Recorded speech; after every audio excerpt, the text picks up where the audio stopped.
as the true capital of Israel.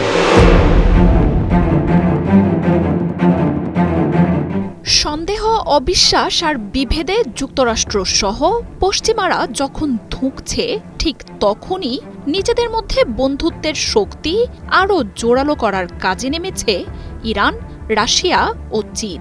এই তিন পরাশক্তি সাগরে শুরু করেছে নিজেদের অবিশ্বাস্য সামরিক শক্তির প্রদর্শনী।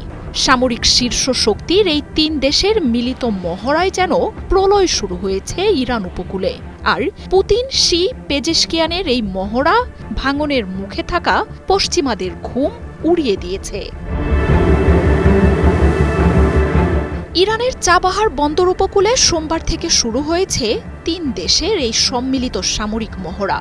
সিকিউরিটি বেল্ট 2025 নামের এই নৌ মহড়ায় গালফ অব ওমানে যুদ্ধ জাহাজ নামিয়েছে ইরান, রাশিয়া ও চীন। তবে সামরিক বিশেষজ্ঞরা বলছেন, মহড়ার আড়ালে তিন দেশের রয়েছে আলাদা এক উদ্দেশ্য। গেল কয়েক বছর ধরেই ভ্লাদিমির পুতিন, শি জিনপিং ও মাসুদ পেজেশকিয়ানের দেশটি নিজেদের সম্পর্ককে নিয়ে গেছে অন্য উচ্চতায়।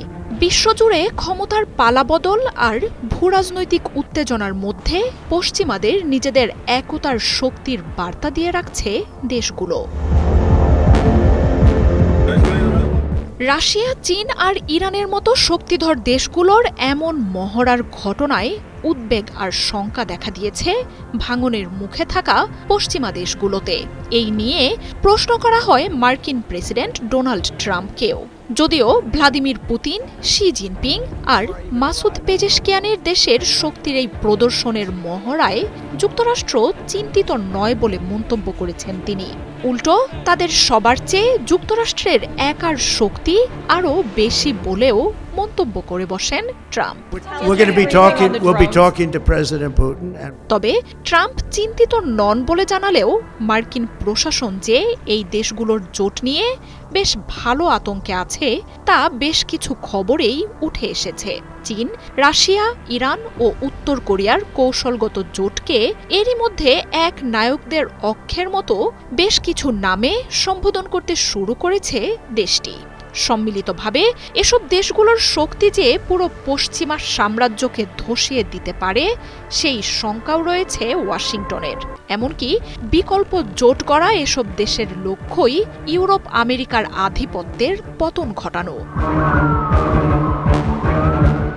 এই মহড়া এমন এক সময়ে এসেছে যখন যুক্তরাষ্ট্র ও পশ্চিমাদের সাথে চীন, ইরান, রাশিয়ার মতো দেশগুলোর টানাপোড়েন নজিরবিহীন তলানিতে রয়েছে। সম্প্রতি যুক্তরাষ্ট্রের বিরুদ্ধে যুদ্ধের হুঁশিয়ারি এসেছে চীন, ইরানের কাছ থেকে। আর ভ্লাদিমির পুতিনের আতঙ্কে ঘুম উড়ে গেছে গোটা ইউরোপের। ট্রাম্প ক্ষমতায় আসার পর থেকেই বিশ্ব রাজনীতিতে চলছে সম্পর্কের মেরুকরণ। যে ইউরোপ, আমেরিকা নিজেদের সম্পর্ককে বিশ্ব নিরাপত্তার নির্ধারক বলে মনে করত, এখন ধুঁকছে তারাই। জার্মানি, ফ্রান্স, ব্রিটেনের মতো আত্মার আত্মীয় দেশগুলোর সাথেও যুক্তরাষ্ট্রের চলছে নজিরবিহীন বৈরিতা। বিপরীতে কয়েক বছর ধরেই রাশিয়া, চীন, ইরানের মতো দেশগুলোর হাত ধরে গড়ে উঠেছে শক্তিশালী এক বিকল্প বিশ্ব ব্যবস্থা। মার্জিয়া উপমা, ৭১।